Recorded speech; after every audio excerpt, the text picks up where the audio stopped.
window in it, implying some backseat or cargo area, but actually the window goes to nothing. It's open on the other side of the window, and you have the engine cover back here. They just put that window in this piece for decorative, stylistic, aerodynamic appearance purposes.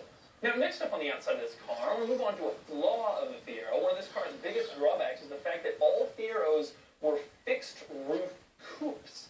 Unlike the Toyota MR2, which had removable T-tops, the Mazda Miata, which came later, was a true convertible, these little tiny two-seat rear-wheel drive sports cars, the Fiero could only be ordered with a coupe body style, except for a very small production run in the final model year of 1988, in keeping with the General Motors tradition of refining cars and making them better until the end, and then just canceling them. But anyway, that was a flaw of the Fiero. You couldn't get the open-top driving experience, except for like a few hundred cars in the last model year. Next up, another interesting exterior item is the fuel door. Nothing particularly weird about it, except for how you open it. I poked all around the interior. I couldn't figure out how to open it until I discovered there's a little latch that opens it on the inside of the B-pillar behind the driver's seat. You'd never know that it was there unless you devoted serious time to it. I wonder how many people borrowed their friends' Fieros and then got to the gas station and couldn't figure out how to put gas in it because they couldn't find the latch to open the fuel door. And speaking of weirdly placed latches, the one to open the rear compartment is also unusual.